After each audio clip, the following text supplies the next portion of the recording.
त्राहिमाम प्रभु त्राहिमाम। भगवान, एक विकराल अंधकार समस्त सृष्टि को आच्छादित करना चाहता है। अपनी असामान्य शक्तियों के बल पर एक राक्षस ने तीनों लोकों को अपने अधीन कर लिया है प्रभु। संपूर्ण संसार के जीवों में हाहाकार मचा हुआ है प्रभु।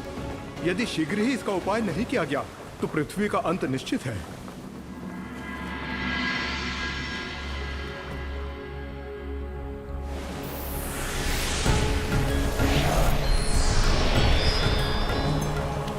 प्रणाम प्रभु।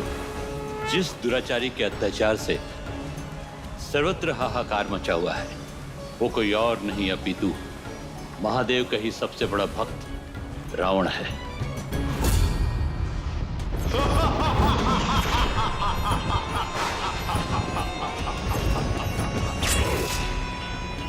ऋषि मुनि, महिलाएं, मंदिर, वेद पुराण कुछ भी सुरक्षित नहीं है। विष्णु नाम का जाप करने वालों को दंड स्वरूप रक्त रंजित कर दिया जा रहा है। धरती पर भक्ति की शक्ति क्षीण हो रही है प्रभु। वयम रक्षामम, हम ही रक्षा कर सकते हैं। तो अपने अहंकार के कारण रावण ने स्वयं को अमर मान लिया है। एक प्रकार से वो अमर ही हो चुका है प्रभु। मैंने स्वयं उसे वरदान दिया है, न उसे देव मार सकते हैं और न ही दानव, न पशु, न किन्नर और न ही गंधर्व। और नर ब्रह्मदेव?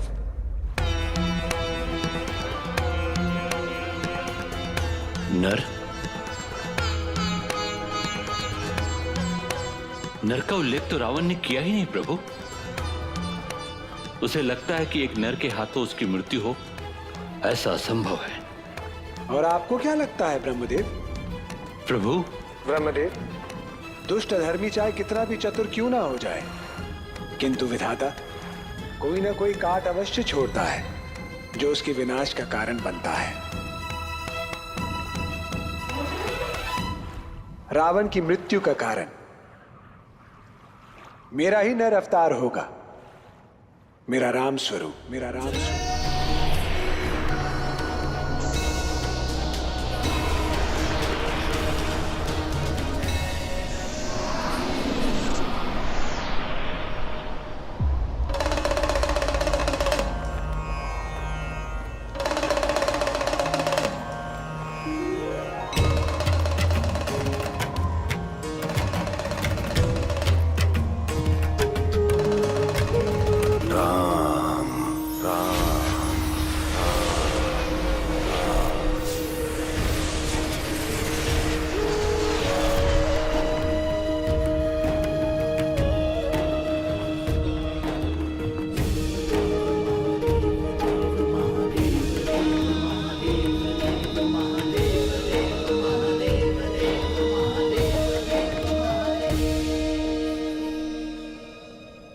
स्वामी,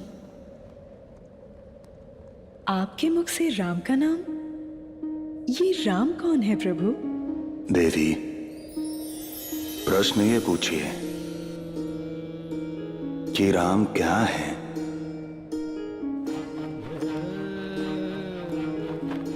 राम इस ब्रह्मांड की वो निराकार शक्ति हैं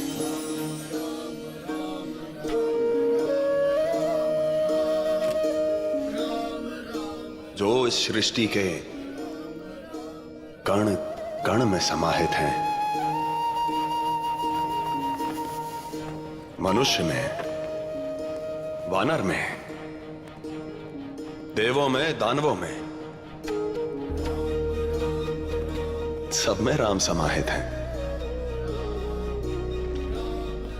जो ब्रह्मा बन के सृष्टि के रचयिता हैं, विष्णु बन के पालनहार और शिव बन के संहारक। राम इस ब्रह्मांड का परम सत्य है। महादेव, इस परम सत्य को आज आपके द्वारा वर्णित करने का कारण? कारण यह है देवी कि उस निराकार राम के साकार रूप लेने का समय आ गया है। और इस अलौकिक रचना में हम एक महत्वपूर्ण योगदान करने जा रहे हैं।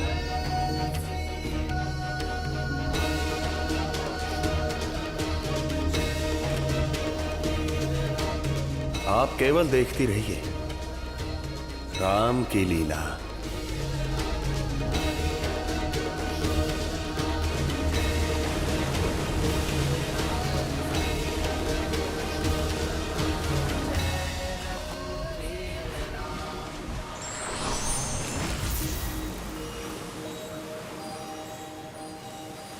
ब्रह्मदेव, आपके वरदान का मान रखने के लिए मैंने मानव रूप में अवतार लेने का निर्णय तो ले लिया है, किंतु रावण का वध करने के लिए मुझे कुछ ऐसे कार्य करने होंगे जो मनुष्य के लिए संभव नहीं है, और मैं स्वयं मानवता की मर्यादा का उल्लंघन नहीं कर पाऊंगा। इसलिए मुझे सहायक के रूप में एक ऐसी महाशक्ति की आवश्यकता होगी जिसका ब्रह्मांड में कोई तोड़ ना हो। केवल धर्म की स्थापना और अधर्म के विनाश से ये सृष्टि नहीं चलती ब्रह्मदेव। भक्ति की लौ को भी प्रज्वलित रखना होगा, जो धर्म को सदैव दीप्तिमान रखे। ब्रह्मास्त्र से बड़ी शक्ति क्या हो सकती है प्रभु? महादेव, महादेव।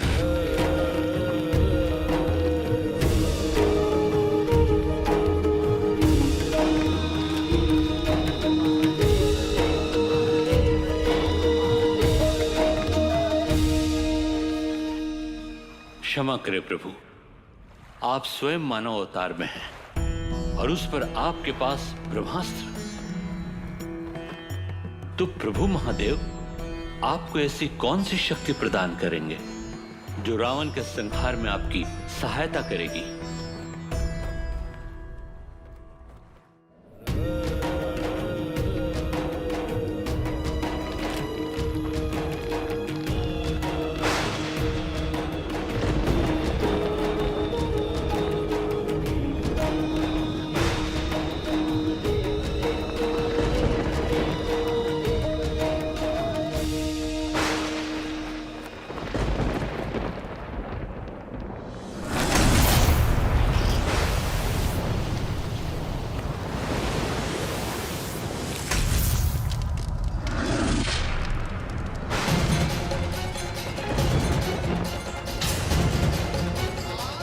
महादेव ने समय चक्र को क्यों रोक दिया है प्रभु?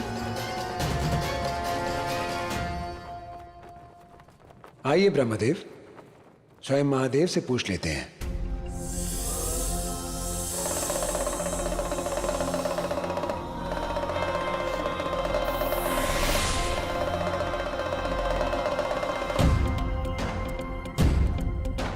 ओम शिवम शिवम, ओम शिवम शिवम, ओम शिवम शिवम, ओम शिवम शिवम। रुद्र रुद्र महारुद्र स्वयं सर्वेश्वर, सर्वव्यापक सर्वज्ञात शंकरा सिद्धेश्वर। ओम नमः शिवाय, ओम नमः शिवाय। रुद्र रुद्र महारुद्र स्वयं सर्वेश्वर, सर्वव्यापक सर्वज्ञात शंकरा सिद्धेश्वर। ओम नमः शिवाय। वीरभद्र उत्पन्न हुए हैं आपकी जटाओं से, शीश धरती को कर दिया था दर्श की शिराओं से। ओम नमः शिवाय, ओम नमः शिवाय। आपने प्रभु ले लिया विकलांग का अधिकार जहाँ, कर दया शनिदेव का भी कर दिया उद्धार तब। पुत्र इच्छा पूर्ण की शिला की नमस्कार, बन के भैरव ब्रह्म का एक शीश काट ईश्वर।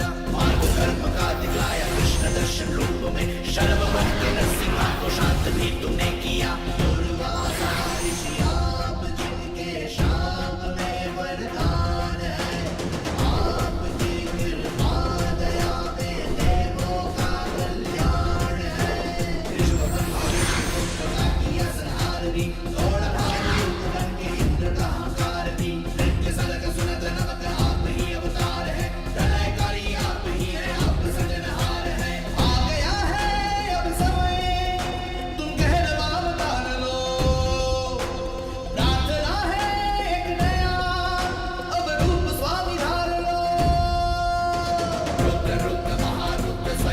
सर्वेश्वर सर्वव्यापक सर्वज्ञात शंकरा सिद्धेश्वर रुद्र स्वयं सर्वेश्वर सर्वव्यापक सर्वज्ञात शंकरा सिद्धेश्वर स्वयं सर्वेश्वर सर्वव्यापक सर्वज्ञात शंकरा सिद्धेश्वर।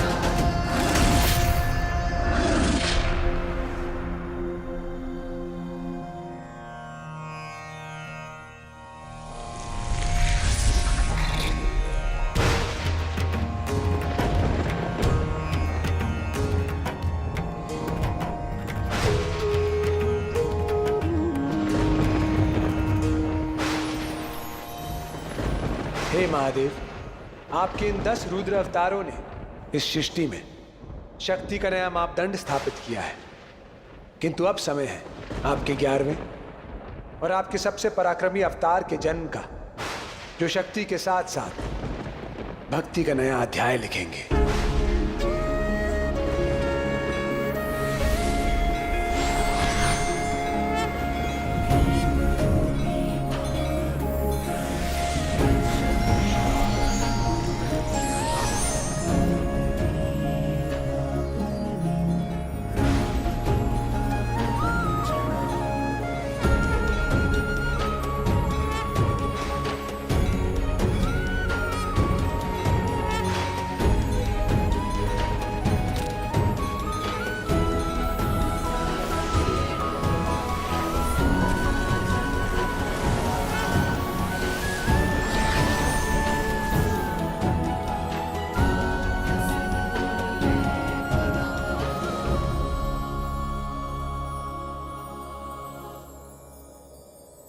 तो ये है स्वामी की लीला। प्रभु, आपके राम अवतार में हमारे 11वें रुद्र अवतार हनुमान आपके परम भक्त बनकर आपके सहायक बनेंगे। हमारी ये भेंट स्वीकार कीजिए। प्रभु, अवतार चाहे हमारा हो, परंतु भक्ति तो आप ही की करेंगे। तो अपने इस परम भक्त की अलौकिक यात्रा के विषय में आपने कुछ तो सोचा होगा प्रभु। महादेव, जब धरती के समस्त जीवों के भाग्य निर्माता स्वयं यहां उपस्थित है, तो हमें चिंता करने की क्या आवश्यकता। ब्रह्मदेव, तनिक इस शिशु का भाग्य तो लिखिए। अवश्य प्रभु।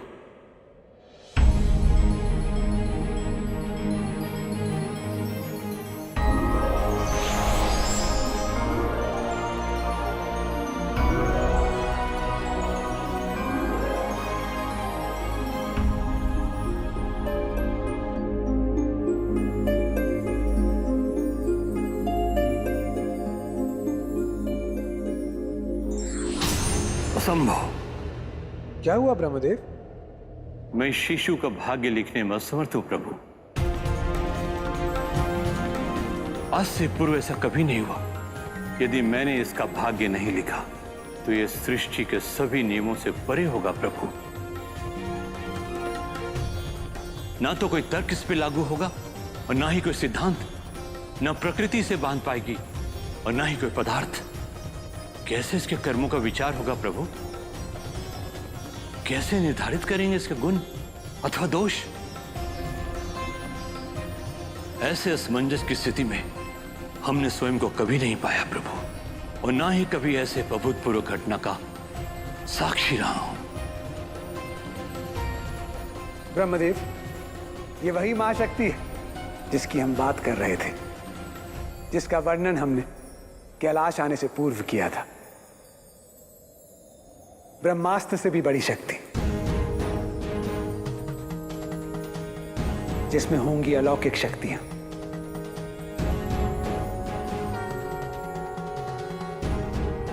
आप दोनों के दिव्य लीला को समझने में हमसे चूक हो गई प्रभु, क्षमा कीजिएगा। शिव तो स्वयं भू है, स्वयं अनादि है, स्वयं प्रारब्ध है। शिव के अवतार का भाग्य कोई और क्या लिखेगा? हमारे पूरे ब्रह्मांड के आप एकमात्र ऐसे प्राणी होंगे जो अपना भाग्य स्वयं लिखेंगे। हे महादेव, आपके 11वें रुद्र अवतार न केवल इस संसार के सबसे शक्तिशाली प्राणी होंगे, अपितु सर्वश्रेष्ठ भक्त भी कहलाएंगे। इनकी राम भक्ति युगों युगों तक स्मरण की जाएगी और धरती पे क्षीण हो रही भक्ति की शक्ति को ये पुनः सशक्त करेंगे और समस्त संसार आपके इस पावन रूप को राम भक्त हनुमान के नाम से जानेगा, हनुमान के नाम से जानेगा।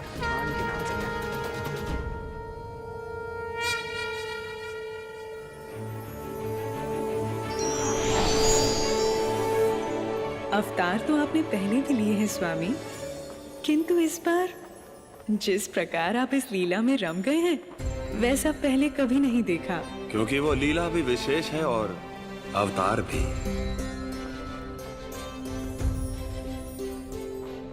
तो इस विशेष अवतार की उत्पत्ति के लिए किसे चुना है आपने स्वामी? अर्थात कौन है वो तेजस्वी माता जो अपने दिव्य गर्भ में आपको धारण करेंगी? वो लीला भी साथ साथ आकार ले रही है प्रिय। हनुमान की माता है, कोई साधारण स्त्री तो हो नहीं सकती। आप बस इतना समझिए कि साहस और संवेदना का ऐसा मिलन संसार की किसी और नारी में नहीं मिलेगा।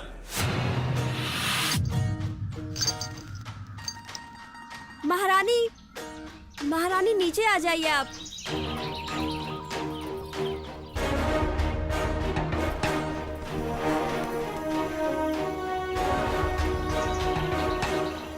हम किसी सैनिक को ऊपर भेज देते हैं, कृपया नीचे उतर आइए महारानी।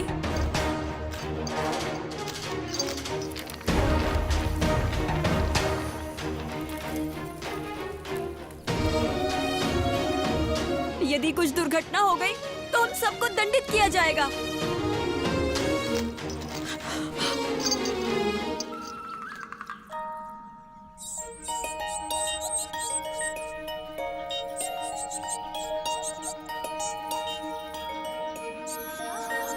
कुछ नहीं होगा तुम्हें, हम हैं ना।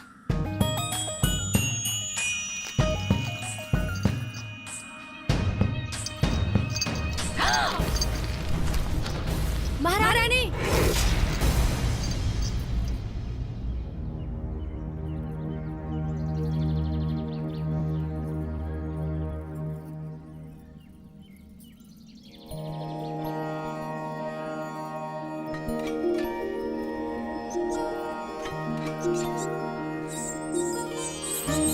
कहा था ना, कुछ नहीं होने दूंगी तुम्हें।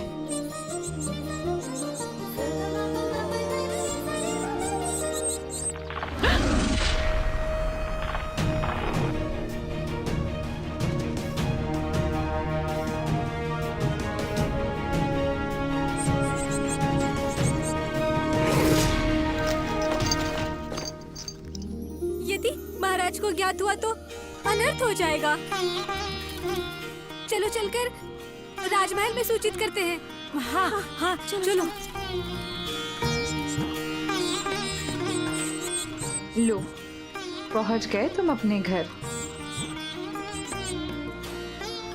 अब तुम बिल्कुल सुरक्षित हो। और हाँ, अब तनिक सतर्क रहना, अधिक फुदकने की आवश्यकता नहीं, फिर से गिर जाओगे नीचे। अरे, फिर से फुदकने लगे? पहले ठीक से उड़ना तो सीख लो।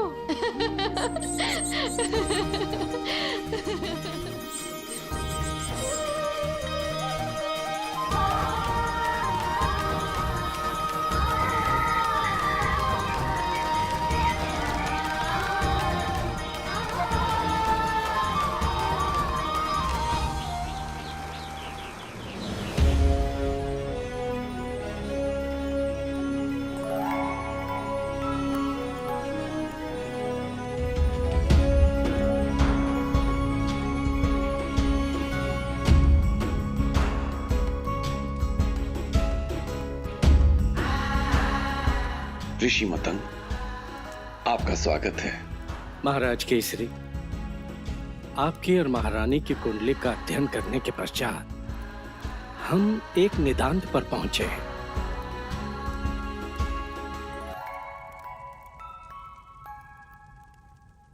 आइए, पधारिए। महाराज केसरी, प्रकृति ने इस महल में आपके शिशु के किलकारियों का योग रखा है। अर्थात मेरे भाग्य में भी पिता बनने का योग है गुरुदेव। हाँ है, और महारानी के भाग्य में मातृत्व का भी योग है, किंतु मार्ग बहुत कठिन है।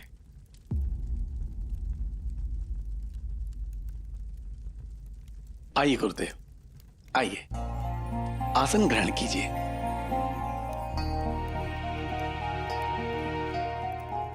गुरुदेव, आप तो भली भांति जानते हैं संतान प्राप्ति के लिए इतने वर्षों में हमने क्या कुछ नहीं किया। कठिन ही सही,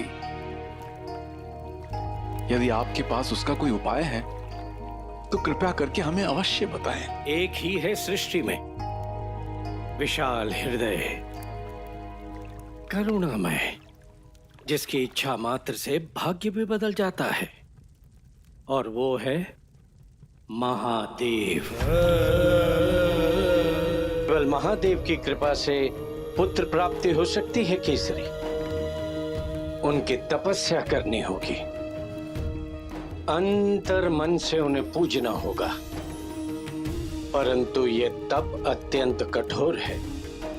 किसी साधारण जीव के लिए तो मान लो इस तप को पूरा करना अत्यंत असंभव है। हम पूरा करेंगे ये तप।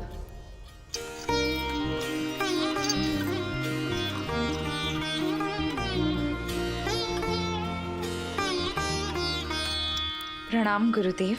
भाग्यवती भवपुत्री, आप केवल हमें ये बताइए करना क्या होगा। सुमेरु पर्वत के शिखर पर एक शिवलिंग है। गुफाओं खंडरों से होकर कटीले रास्तों पर पैदल चलकर निर्जला व्रत रखकर वहां तक पहुंचना होगा। और स्मरण रहे, ये पूरी यात्रा एक जलते हुए दिए को अपने हथेली पर रखकर तय करनी होगी, और अंत में उस ज्योत को शिवलिंग के समक्ष स्थापित करना होगा। हम करेंगे गुरुदेव।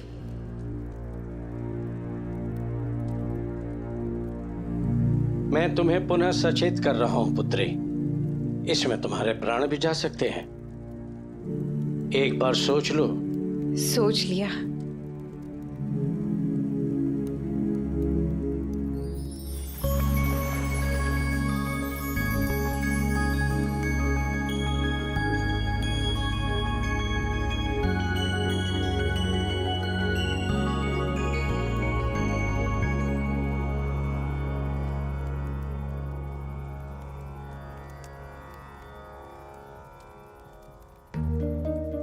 प्रिय, कहीं हम भावुकता में कोई अनुचित निर्णय तो नहीं ले रहे?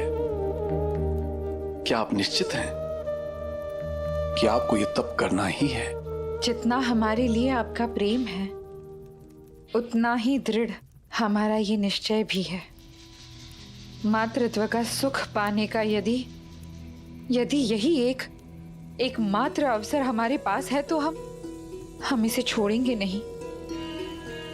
और इस प्रयास में हमारे प्राण भी चले गए तो भी खेद नहीं।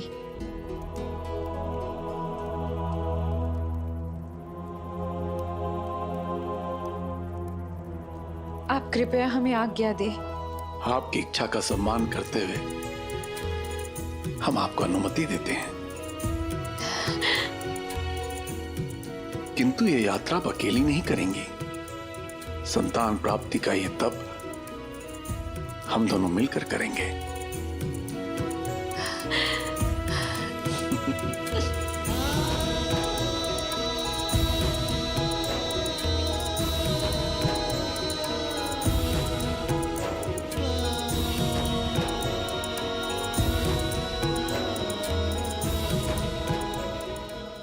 भोलेनाथ से आग्रह करूंगी कि हमें उन्हीं के जैसा पुत्र प्राप्त हो।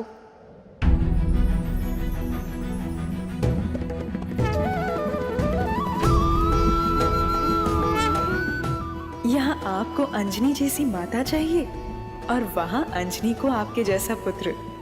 अच्छा संतुलन बिठाया है आपने स्वामी। यही तो नियति है देवी।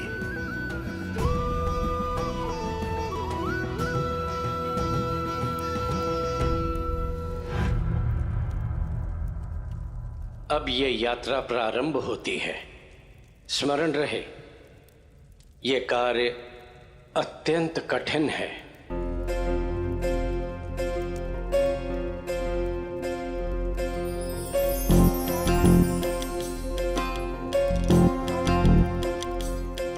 गहरों जप तप अंजनी करी, गहरों जप तप अंजनी करी, शिव जैसो पुत्र पाने चली, गहरों जप तप अंजनी करी। पग में लाखों कंकर है बिछे, बस आंखें मूंदे चल पड़ी। कभी कड़कती धूप तो कभी मूसलाधार बारिश।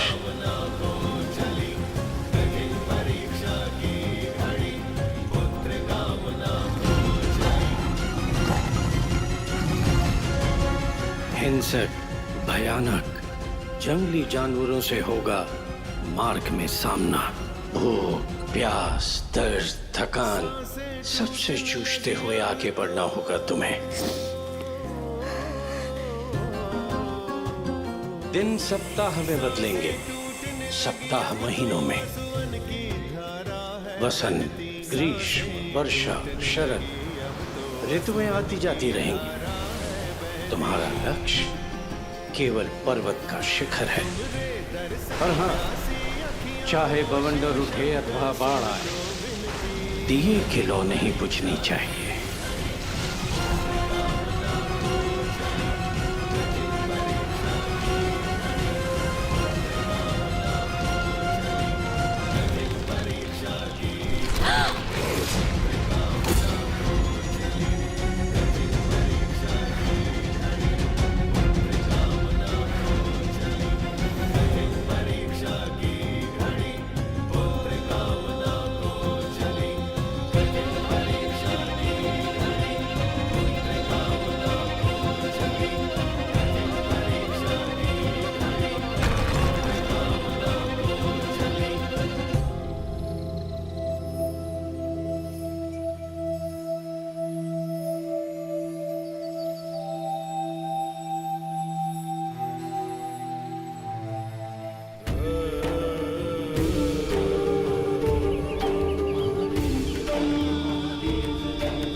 प्रभु, हम ये तप आपको पुत्र रूप में प्राप्ति के लिए कर रहे हैं। यदि आप हमारे तप से प्रसन्न हुए तो कृपा करके हमारी मनोकामना पूर्ण कीजिए।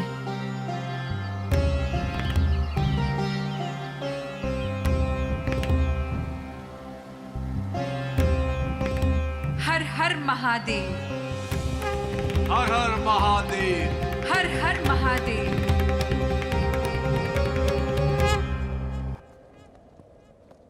ऐसी दृढ़ता, ऐसा वात्सल्य बहुत ही दुर्लभ है। मैं पुनः कहूंगी स्वामी, आपके वानर रूपी अवतार के लिए आपको अंजनी से अच्छी माता मिल ही नहीं सकती। अंजनी की पुकार में जो सच्चाई है, एक माता होने के कारण मैं अनुभव कर सकती हूँ। यदि भक्त अंतर मन से पुकारेगा तो भगवान को तो सुनना ही होगा। इस लीला का अगला चरण है इस ज्योति पुंज को माता अंजनी के गर्भ में स्थापित करना। पर प्रभु, ये शिशु का तेज ऐसा है, हर कोई नहीं ले सकता। सत्य कहा देवी, इसलिए इस कार्य को करने के लिए एक ऐसा माध्यम चाहिए जिसमें गति भी हो और स्थिरता भी।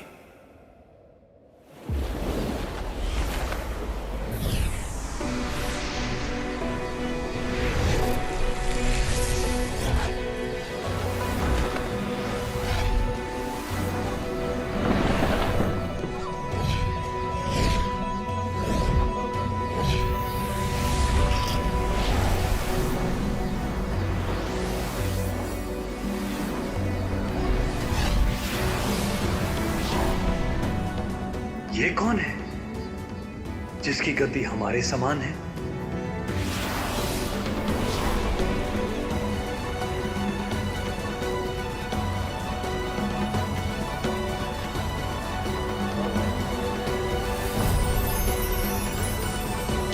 प्रणाम ब्रह्मदेव। पवनदेव, अंजना और केसरी पुत्र प्राप्ति के लिए महादेव की घोर तपस्या कर रहे हैं और महादेव ने उनकी प्रार्थना स्वीकार कर ली है। आप वानरों के कुल देवता हैं पवनदेव। इस कारण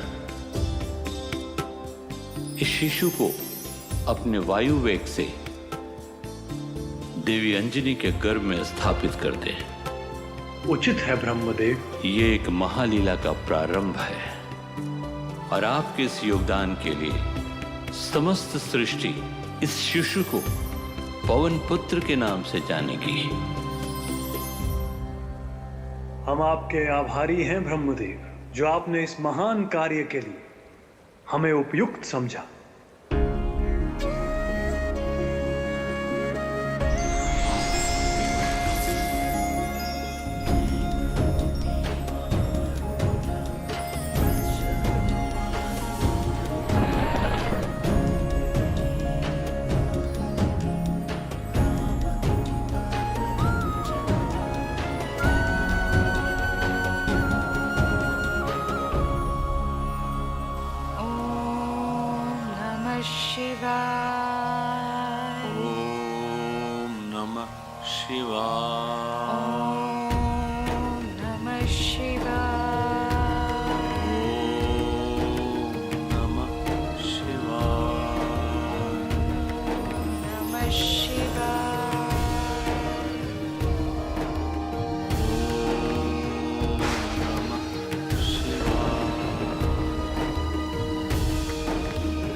राम जय जय सिया राम, जय सिया राम, जय जय सिया राम।